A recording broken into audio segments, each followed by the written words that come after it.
right, joining us now is Senator Josh Hawley. Senator, your colleagues, Ron Johnson and Senator Grassley, have talked to people in the FBI, whistleblowers, over 20 of them, that want to come forward and talk about how the FBI has been politicized and the DOJ is being weaponized. Now, you're following that story. I think it dovetails perfectly into the conversation we just had. I want to get your thoughts. Do you see the same thing? Are you hearing the same thing? Oh, absolutely, Sean, and we're seeing it unfold in real time. And what we're seeing is an administration that cares nothing about the rule of law. They only care about abusing it.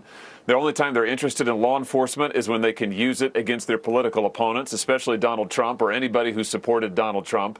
And what we're seeing is an effort by this president to use law enforcement, to abuse law enforcement, to try to criminalize, basically, the political opposition, which is half the country.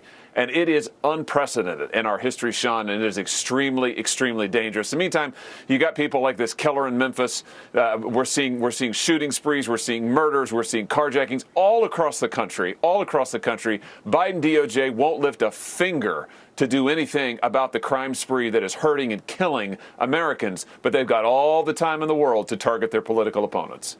What did you think of Merrick Garland's, quote, reminder to people in the DOJ and the FBI that they're not allowed to talk to members of Congress, people like yourself, senators and congressmen?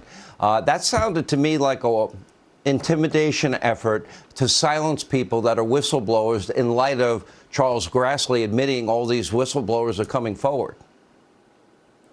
You bet it was. That's exactly what it was. And I tell you, Sean, we've had whistleblowers come to me, come to our office, give us information about what's happening, for instance, with the disinformation board, what's happening with the Afghan refugees. You got a lot of people right now who are good, honest people in government, and they can't believe what this administration's doing. And you bet, Merrick Garland and his corrupt leadership at DOJ is telling these people, you sit down and shut up. He's basically threatening them.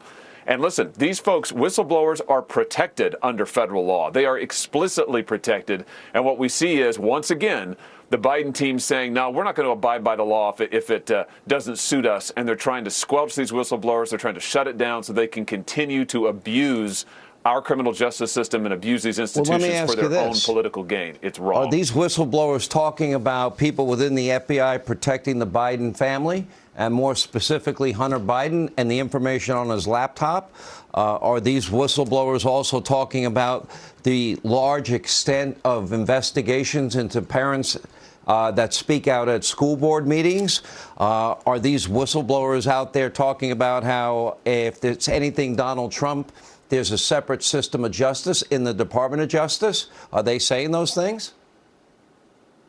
I think we're seeing all of the above, Sean, and I can just tell you from the whistleblowers that I've seen from Senator Grassley, who have come to him about how the FBI is being abused, how this Justice Department is using it to go after Trump, how they're using it to try to shield Hunter Biden. We've had whistleblowers come forward and say the Biden administration lied about the Afghan refugees, that we actually have hundreds of potential terrorists in this country because they didn't vet the Afghan refugees. They brought them into the country and just released them. We've had whistleblowers come forward about how DHS lied about the disinformation board. It's across the board, Sean. I mean, we're seeing this in all the different agencies, and the consistent theme is the Biden people are abusing the law, they're abusing the procedures, and they're doing it to go after their political opponents. They're doing it to try to cover their own tracks, and it's wrong. Do you think Director Wray of the FBI and do you think the Attorney General are up to their job? No, neither of them are. Both of them should go. They should both have resigned a long time ago. They should have been fired. And as to the Attorney General, I believe that he should be removed if he will not step down. All right. We appreciate you being with us, Senator Josh Hawley.